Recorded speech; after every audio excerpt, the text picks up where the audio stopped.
Being acquainted with the valencies of monoatomic ions and polyatomic ions helps one to easily write the chemical formulae of compounds just by mere listening to the IUPAC name of a particular compound. So, first off, we'll look at examples of some common monoatomic ions and their valencies.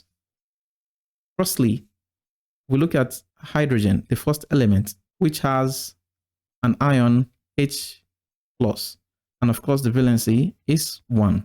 Secondly, we look at the group 1 elements, which includes lithium, sodium, and potassium elements. They have the ion lithium ion Li+, sodium ion Na+, and potassium ion K+, all having a valency of 1. The others amongst the group 1 elements include rubidium and cesium, but they are not as common as the ones mentioned here. Then the group 2 elements, magnesium and calcium. The magnesium ion is Mg2+, while the calcium ion is Ca2+. Each of them have a valency of 2. Another group 2 element is barium, having a valency of 2 as well. Then zinc is also a common element with zinc 2+ as its ion, and of course the valency is 2. Then aluminium, having a valency of 3 with ion Al3+, aluminium ion Al3+.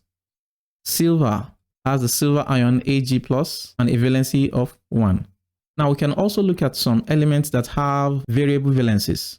Amongst them is copper, which can exist in the oxidation state of 1, copper 1 ion, or copper 2 ion. So if it exists as copper 1, its valency is 1, while if it exists as copper 2, its valency is 2. Iron is another example. Iron exists majorly as ion 2 or ion 3. So when it's existing as ion 2, the valency is 2, while if it exists as ion 3, the valency is 3. Mind you, we have just listed the most common oxidation states of these elements that possess variable oxidation states. Iron can also exist in ion 4, ion 6 oxidation states, but the most common ones are 2 and 3. Now we can have gold. Gold exists majorly as gold 1 ion or gold 3 ion. So its valency could be 1 or 3. Mercury. You can have mercury 1 ion or mercury 2 ion, and its valency could be 1 or 2. This table here on the left hand side has indicated the cations. So over here on the right hand side, we'll look at the anions. So first and foremost amongst them is the halogens, which could be fluorine, chlorine, bromine, or iodine. Each of them exists as F-, Cl-, Br-, or I-. Each of them has a valency of 1. We've seen this earlier in our lesson. Next is oxygen. Oxygen exists as O2-, the oxide ion, and the valency is 2. Then we have sulfur. Sulfur exists as S2- ion, the sulfide ion, and the valency is 2. We can also have nitrogen. This is the nitride ion, and its valency is 3. Then we have carbon. Carbon doesn't form ions because it usually undergoes covalent bonding with other elements and with itself. But it can have valencies of 2, 4, or 6, depending on the number of electrons shared with the atom to form compounds of carbon. So from this table of valencies, we could infer that elements could be monovalent, divalent, or trivalent. Monovalent elements could also be called univalent. And examples include ions of hydrogen, group 1 elements, and the halogens, as seen in the portion that has been ticked here. Now, divalent elements include the group 2 elements, zinc, oxygen, sulfur. They are all divalent elements.